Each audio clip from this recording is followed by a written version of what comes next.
Hi, everyone. Welcome back. You're listening to Clocked In, Checked Out. This is going to be where corporate meets chaos, burnout gets a mic, and where adulting gets dragged. Again, I'm Joseph Singh, your host for most of this episode, your unfiltered bestie, and this week, your interview subject. Because let's get to know me a little bit better before we dive into every week's episode. That's right. We're flipping the script. And joining me today is someone who knows exactly what it's like to watch me spiral, both in teams and honestly in personal life. My former coworker and current chaos companion, Hana. Can't pronounce her last name. Chic, I think. I think it's something along there. She's taking the mic and asking me the questions that I usually like to dodge in therapy. And keeping it really real, which I think is really rude, to be honest, because I should be asking you the questions, but it's also fair. So, yeah, things are about to get real. In this week's episode called Unemployed, Unfiltered, and Still Unhinged, we're going to be really talking about what happens after the layoff. So, like, life after layoff. When the dust settles and what you're really left with is just a resume and a mild identity crisis because it's hit me quite hard the last couple of weeks. This is going to be the part where no one glamorizes the weird grief, the friendship shifts, the spiral snacks like me, the healing, and the hustling. And we're going to be doing it with a drink in one hand. So, speaking of today's drink, today's cocktail is called the Spiral Spritz. Cheers. This is a little bit of Aperol. I can't even say it. Aperol. Aperol, sparkling wine, lemon, soda, and a splash of emotionally instability. What did you say? I didn't even say splash, right? A splash. A splash of emotional instability. Because let's just be real, it's what you'd serve if your quarter life crisis had bubbles. For me, probably midlife because quarter life would have been ages ago. About 15 years. So let's get into it. So before you take it away, I do have a little disclaimer.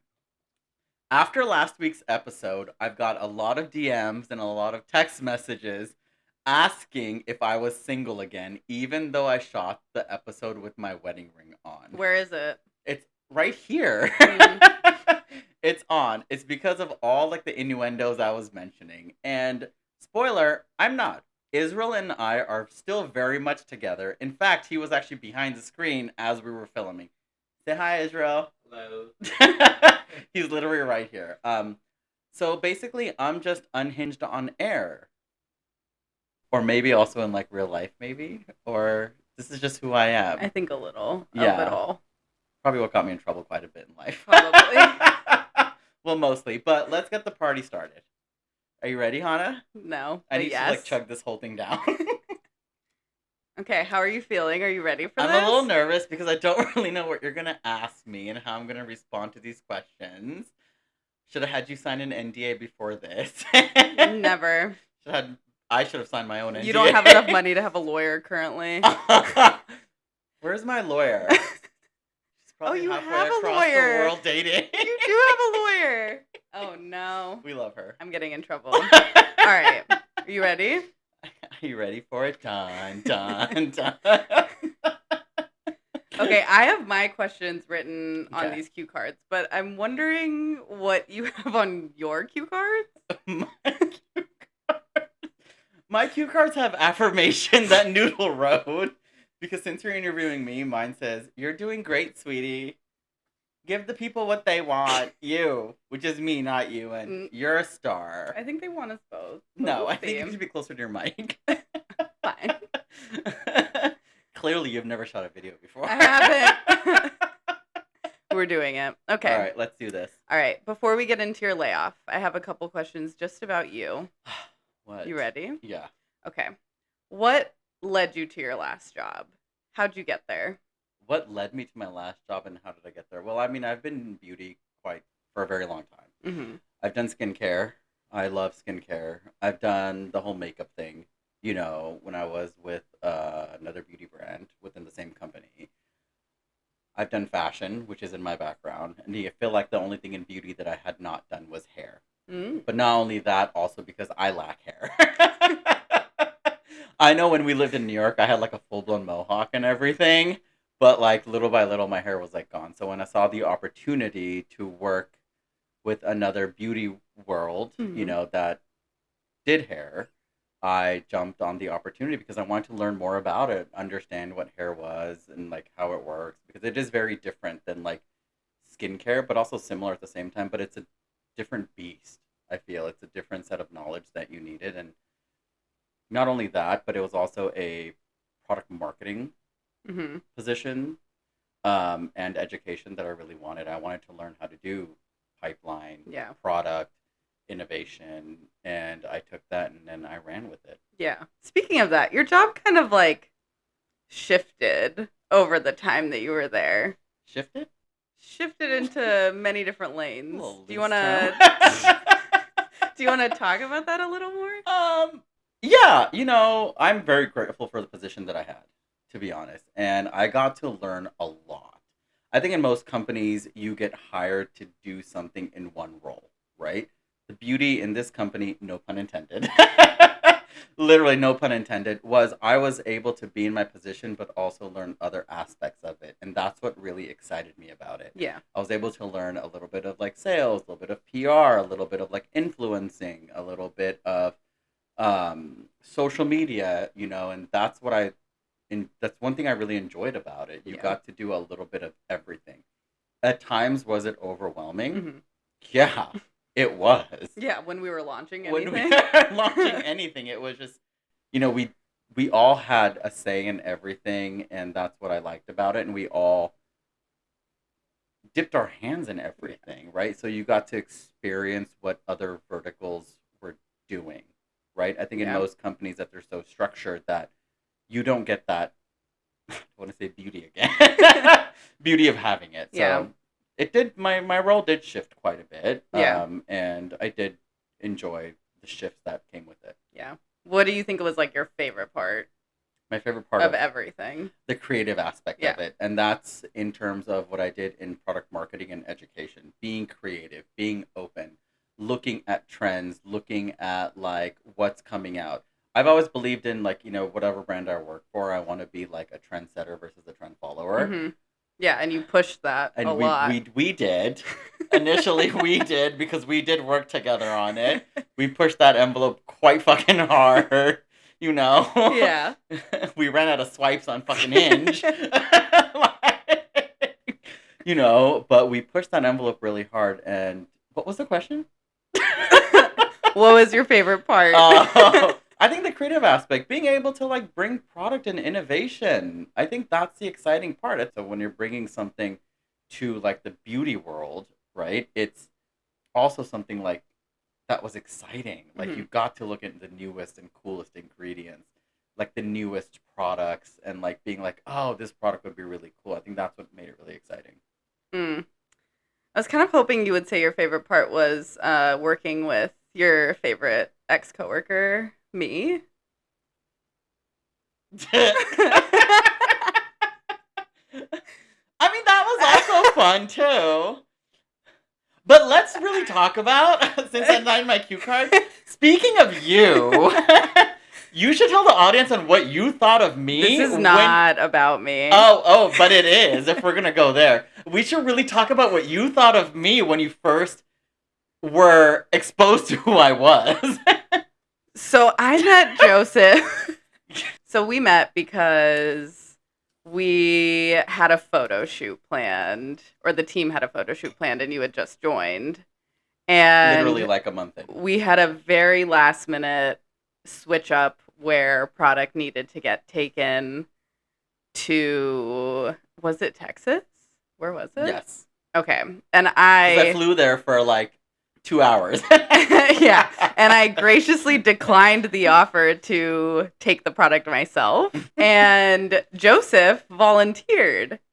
I sure did. And we had to meet up in Emeryville. Yeah. So I was at the office. I was zooming in on Joseph's photo because I didn't know what he looked like. And when I saw him, I was like, oh, this man looks like he's just like a total fuckboy. I'm not going to like him at all. This is not going to go well. And then I met him and I was like, oh, He's gay. he's a gay man. I'm completely wrong. And that's where a beautiful You friendship thought I was a douchebag when I wasn't. And that's where it blossomed. It was great. It was amazing. I love to call Joseph corporate Joseph when he turns it on. And he definitely taught me a lot in my time with him there. Oh, thank you. That's really nice of you. Yeah, you're doing see, great, sweetie. That's what talking about your favorite coworker means. Oh, but she's not here. Oh, Just kidding. all right. Anyway, I think everyone is tired of hearing about you, so maybe let's switch into talking about you getting laid off. Why don't you kind of walk me through the day? I know you kind of talked about like finding out and like the lead up to it, but like what happened? Well, in the last episode, I might have left out a few details about me being laid off. But when I was laid off, I had one of my good friends sitting right next to me when it happened. And when I shut my computer off, she immediately looked at me and she was like, "What's going on?" And I told her, I'm like, "I just lost my job." Immediately, this woman dropped everything. She took me for a walk. She took me out to lunch. To the bar. She took me to the bar. Literally took me to the bar. She was there for me the minute it happened, and she has been there for me since it has happened, you know? But I think I went to like a few bars that day. So I went to a bar that day after I got laid off, and I think you and I went to yoga. We went to Yoga Sculpt. I had work, and then we went to Yoga Sculpt after. We went to Yoga Sculpt after it happened, and we did Yoga Sculpt pretty buzzed. I did Yoga Sculpt pretty buzzed. You didn't. You were just like looking at me. I was like, "Joseph, are you good?" I was great. I was feeling great. I was downward dogging. You were singing along to the songs, for sure. Singing along to the songs, but literally, that's what happened. And then after that, we got ready, and I think we went to another bar, you and I, where we got, like, trashed a little bit. Yeah. So that's what that day kind of was like. Yeah. It was a good day. It was a day fun Maybe. with alcohol. It wasn't a great day. I was a star. These affirmations are really getting you through. They're really helping me right now. Was there a moment, like, maybe like a week later, whenever later, that it, like, truly sunk in for you? I don't think it's sunk in until about 10 weeks later. Mm. So I think about 2 weeks later, 2 weeks ago it sunk in. Okay. I think immediately, like I mentioned in my last episode, I went immediately into survival mode. Yeah. Looking for a job, reaching out to my network, reaching out to my contacts on getting a job, seeing if there's anything out there, just like networking, right? Mm-hmm. Like I have a pretty amazing network, right? And amazing friends in the industry, both like tech and beauty, right? But it didn't hit me until I want to say 2 weeks ago. Mm-hmm. What changed? And I think just not having like that steady income, not being able to like work. I like working. I like doing things. Mm-hmm. You know, I like building brands. I like being creative. And I think that's why this podcast was kind of born from it. But it hit me probably like 2 weeks ago. And about a week ago, a couple of people noticed like a shift in like my behavior. Mm-hmm. I'm usually very like happy, very go lucky, right? Like, and anything that like breaks me or cracks me, I typically don't like to show it. You know that. Yeah. And I think a lot of people at the gym know that. Yeah. And like my friends know that, right? I think there's only a few people, you know, I can count with one hand who I have been talking to and kind of venting to about it on like a daily and regular basis. Mm-hmm. I think with the market out there and people being laid off, you know, it just puts more people in the pool. Yeah. And that's been like scary, you know? And I think those are the things that start to get me a little bit scared, right? Like, it's been 3 months. Mm-hmm. literally 3 months. I can't believe it's been 3 months. I know. It like right? flew It by. flew by. Yeah. But there's been things that I've been doing to kind of keep me going. hmm But it's been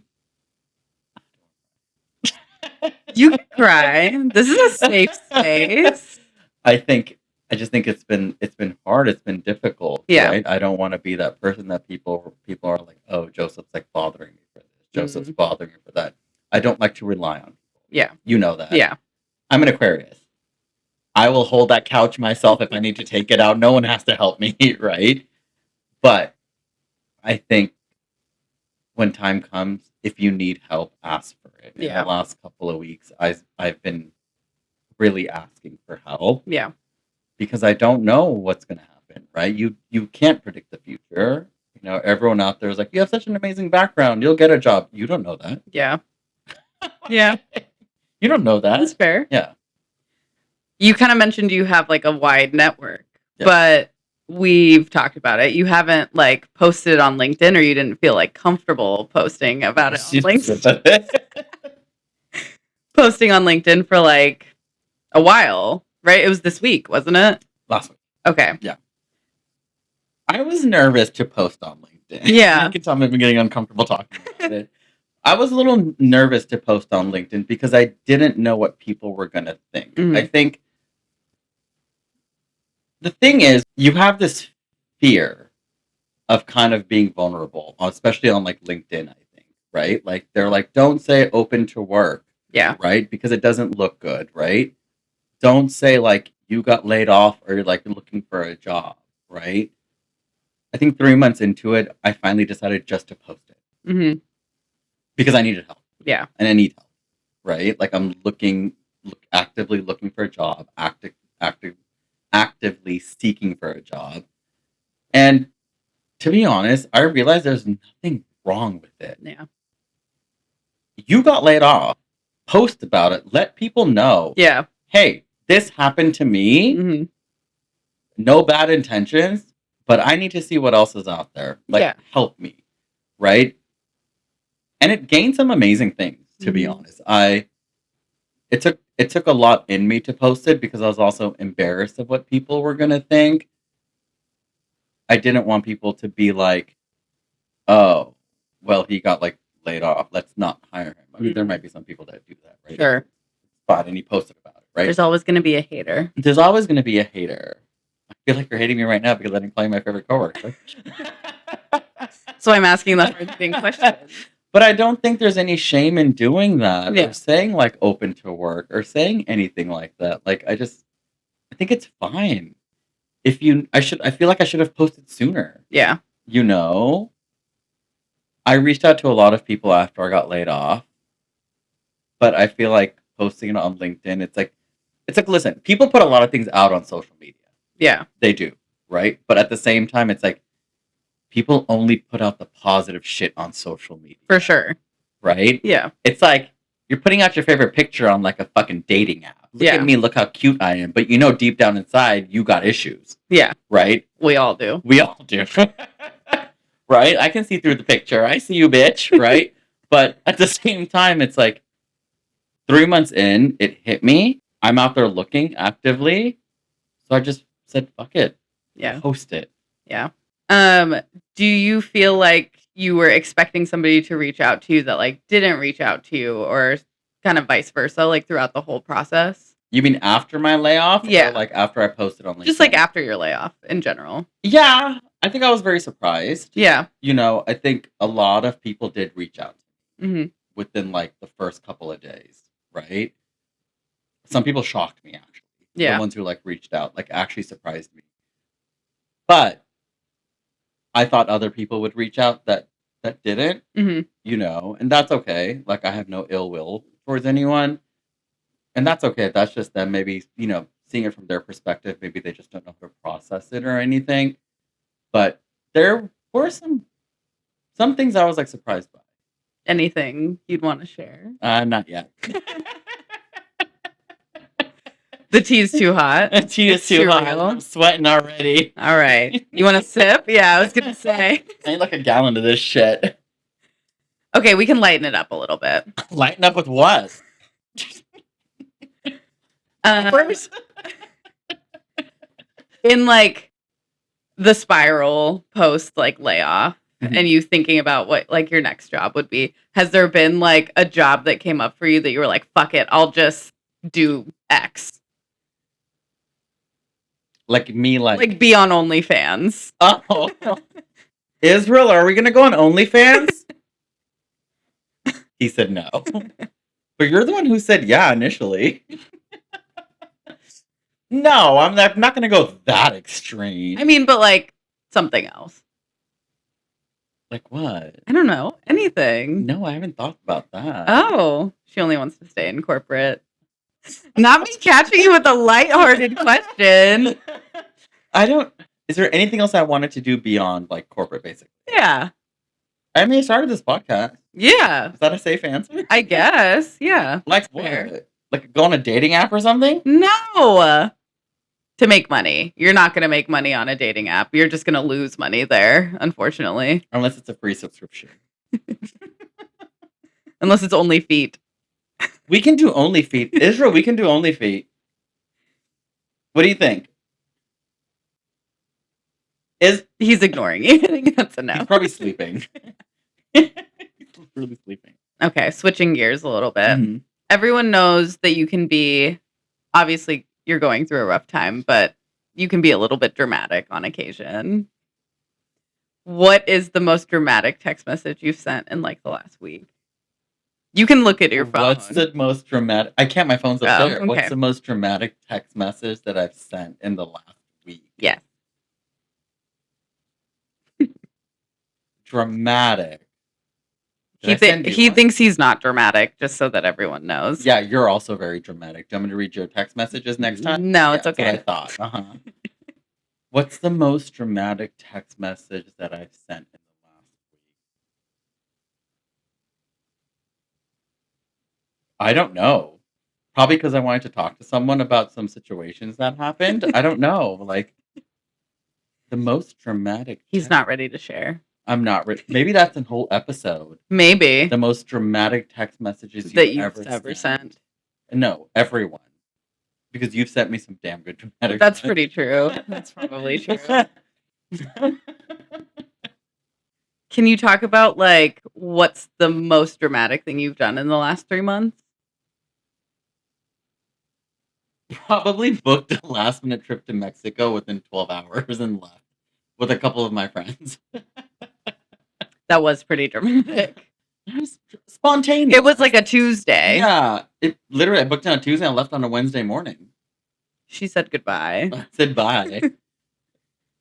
Then it hit me after I came back. You were like, what did I do? And like the layoff. But I would say that would be the most dramatic thing I've probably done. If that's even considered dramatic. That's not the most dramatic.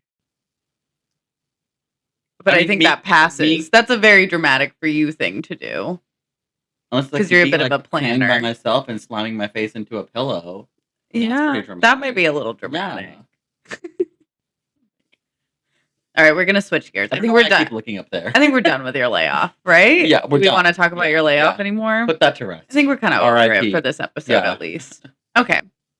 So, for those who don't really know, Mans has kind of had a bit of a glow up in the last year and a half, but also like specifically in like the last 3 months. I feel like you've been very like focused on the gym. Yeah.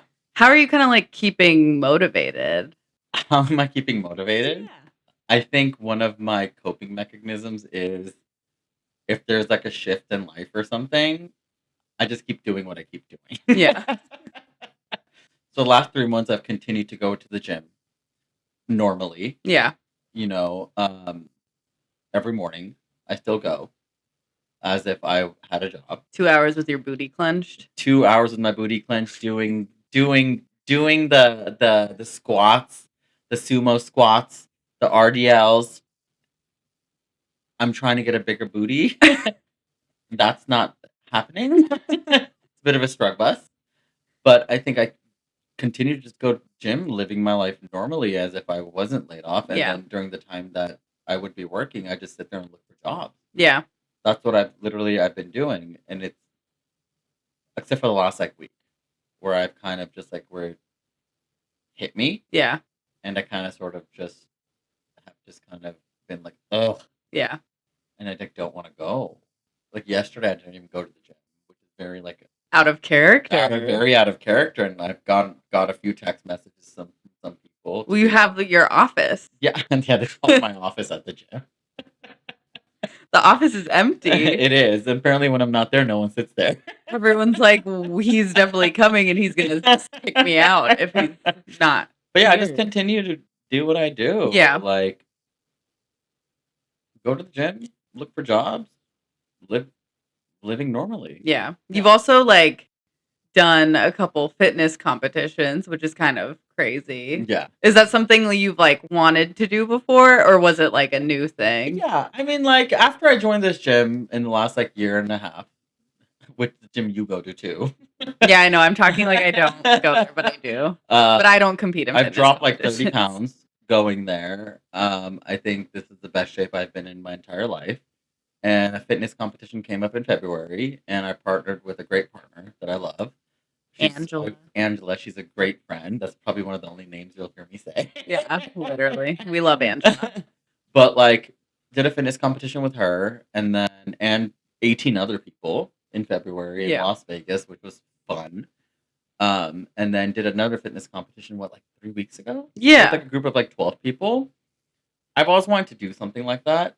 I just never thought I was in shape of doing something like that, but I did it and it was amazing. And I want to continue to do them. I think it's a good release. I think everything that's happened, this competition that I did was a good, I think for me, it filled a space that I was missing. If that made any sense. Yeah. It's like you have something to like do every day, look forward to. 100%. That's, yeah. It like gives you a sense of maybe stability when you're feeling unstable. Yeah. I guess. Speaking of instability. You kind of like on the outside, I guess, like seem like you have it like mostly together. So like, where's the crazy hiding? Like, what's going on the inside? What do you mean? Where's the crazy hiding? I think you have to know me really well. I typically have everything pretty buttoned up and put together. Yeah. That's my life in general. I think a lot of people, even friends that I've met at the gym, they're like, you're so like put together. Like, no one sees me crack. Right? Do you feel like you're cracking? The last couple of weeks, I've definitely been cracking. Like the crack is wide open. Not the crack that I want to be wide open. Wide open. But like it's definitely like something that I don't like having things written on my face when it comes to certain things. We call that vulnerability. 100%. I think I'm vulnerable with certain people. Yeah. But with most people, I'm not. Yeah. And I think there are a lot of people out there that don't know me really well. Yeah. Or how I'm actually feeling. I think because I've learned from my past. But that's why I kind of like come across having it all put together. Yeah. Do you feel like you're learning maybe something new about yourself in this time that like you're learning to let some people in, or are you like feeling more firm in your ways? I think there's always going to be that thing where like I don't want to let everyone in anymore, because I've been burned in the past and I've been hurt in the past. And also I listen to Israel a lot where he's like, stop telling everyone everything. Don't let everyone in. I'm like, okay. I think I made him nervous. I think I need a refill. Okay. Switching gears a little bit. You recently turned 40. We're entering a new era. Taylor Swift. What's that been like? I mean, you've been 40 for like 3 months, but as you like to say, your birthday is next week, and we need to be celebrating. Literally, the day after my birthday. I'm like, my birthday's in 364 days, guys. What are we going to do? The type of person I am. I think, what was the question? Like, how has it been? Just I think it's been entering great. a new decade. I think it's been great. I think, listen, do I feel 40? No. Do I look 40? No. I don't think I do. Thank you, Botox. I mean, I was laid off when I was 40. So it's definitely Not been what you were challenge. expecting. Not definitely not what I was expecting. I'm happy being 40. I think it's definitely a new decade. I think 40 is where when you're in your 20s, you're partying. Yeah. When you're in your 30s, you're trying to find out who you are, right? And partying, right? And in 40, you know who you are. I feel, and I think I know my purpose in life. I think I know what I want to do next hmm while partying. While also being out. Yeah, there's nothing wrong with being out. I just feel like a geriatric millennial. I feel like True. knees are cracking, shoulders popping, back is hurting. But we're still there. But I'm still twerking on the dance floor. But I feel great. Like, I feel great being 40. And I think it's, there's a reason why things happen. Maybe something happened when I turned 40, and hmm we'll just go from there. Do you feel like there's something you want to like leave behind in your 30s, or like a chapter you want to close there? I think more in my 40s, hmm I want people who are going to be there. hmm True friendships. There are going to be friends who come in and go out of your life. I think in your 40s, you know who your friends are. You know who your family is, obviously. Right? One would hope. One would hope. If not, hey, daddy. But I think rather than leaving things behind, I think it's more of having that solid foundation of the people around you. I think having a solid foundation of people around you who are going to support you, people who aren't going to talk down to you, people who aren't going to be jealous of who you are, and people who are going to help you grow. Yeah. I think that's what I'm looking most forward to. And if they're not there, then goodbye. We're leaving them in the past. Leaving them in the past. We're saying Why goodbye. you gotta be so mean? All right, you've made it. You're on your last question. What's something you hope to achieve in this next era of yours? Next era of mine. Stability. My life Mentally, emotionally. whirlwind the last year. I think something I hope to achieve is to continue to inspire people. That me being laid off, there's a lot of us that are out there, I'm hoping this podcast inspires people to continue to keep doing what they're doing and what they're meant to do. What about like you in particular? Like, what do you want for yourself? I think for me, it's again like knowing who I'm worth, knowing what I'm worth. Yeah. Right. And like, I'm not tied to, like, my worth isn't tied to my output. Mhm. Right. I think that's a question. Why am I blanking on this question? What do you want to achieve? Like, what do you want in your when you're 50, looking back on your 40s? Like, what is it that you want to be like? I fucking did that. Whether it was like the merch that we're gonna make, the tour. Okay, so we're gonna do a little bit of rapid fire, Shit. just so that people can like really understand. But they're lighthearted. So it's a fine. quickie. It's a little bit of a quick game. It's only like 10 questions. I like a 10. All right, we'll start easy. Especially with 10. Favorite gym class? A conditioning one. Conditioning. Yeah. What about the strength girlies? I like strength, but strength is a little hard, and my shoulder's been like fucked up. It is a little hard. It is a little And it's hard. like do like a rep and like wait like 10 minutes before the next one. Like I just want to keep going. I like sweat. Let's just do it. I like Just being sweaty. Just get it over with. Yeah, get it over with. Like a bad hookup. All right. When was the last time you cried? Probably yesterday in my pillow before I woke up with my dog. How are you crying asleep? No, I was waking up. Okay. I didn't want to get out of bed. Favorite snack? Or Me, myself, and I. Oh. I'm just kidding. Anything sweet, like me. Oh my god. Okay. Taylor Swift song? Oh, that's a tough one. Favorite Taylor Swift song? You might agree with me on this one. Out of the Woods. Yeah. Is one of them. All right. Favorite snack? I already asked that. You literally just asked me that. Favorite drink? Favorite drink? Old fashioned. Oh, that's a little surprising. Wait, but alcohol drink or like normal? That's gin? what came to your mind. This is rapid fire. Favorite trainer? Favorite trainer? Plead the fifth. That's not part of the game here. They're all good. I like all of them. They all are different. They're all unique. I They love all all push my you. children equally. Yeah. For different reasons. For different reasons. We do love all of them.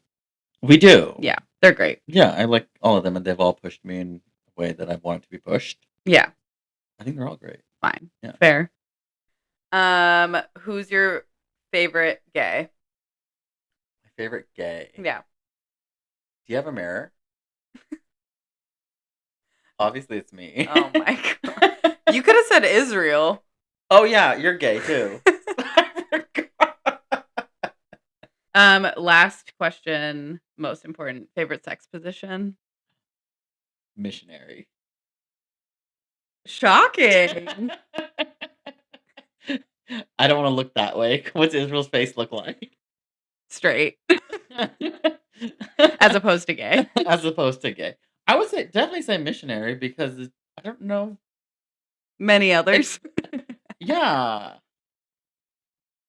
Looking in the eyes is different than like Ooh, being like not doggy looking in the style. soul. Like, That was sweet. What a good way to end it. what missionary style? This was fun. This is great. Thank you for answering all of my Oh questions. my god. And that I will was- not be doing this in reverse. Yeah, you will. Trust me. I know that was like a lot of feelings for someone who hasn't fully processed 2023. 2023, right? 2023? 2023. But first and foremost, a huge shout out to you for finally flipping the script and making me answer his questions that I've been dodging. That was fun. That was a lot of fun. If you loved her, and let's be real, you might have, you might not have. Definitely did. She'll be back. And if you're wondering what's next, we're going to be talking to someone who traded Slack messages for squats and pivoted from the tech life to the gym life. It's giving career plot twists. It's giving glutes and growth, unlike my glutes that are growing grow. the opposite way. And honestly, I might just have to join a boot camp by the end of it after we speak to this person, because they're just an incredible, inspiring, funny individual. We're so excited. So excited. Until then, hydrate or don't hydrate. Cheers. Journal, and for the love of severance, don't check LinkedIn after 10 p.m. I don't. I've been doing it. But if you have a workplace horror story that belongs in a Teams thread, I was going to say Slack because we know a lot of people use Slack. Do you have a friendship fallout that's going to need its own PTO request? I'm going to need some unlimited PTO for that. Or a situationship that ended like a performance review? DM me at clockedandcheckedoutpod on Instagram or email me at clockedandcheckedoutpod@gmail.com, and I might just read it on air. I know you have a lot of stories, so you can email me too. I want to know everything, so tell me everything. And if you want to stay anonymous, we can totally make that happen. I have fake names locked and loaded. Everyone can be Hana. But if this episode made you laugh, cry, or spiral in public, send it to someone who's been ghosted by both a recruiter and or a Hinge match or a Grindr hookup. It happens to everyone. Yeah. You can follow me on all my socials. I'll drop it in the bio for more chaos, cocktails, recipes, and questionable career advice. But subscribe, rate, and leave a review, because I'm going to tell you something. Being unemployed is expensive, and I'm trying to become someone's tax write-off. And until next time, clock out, log off, and spiral responsibly. Cheers. Cheers.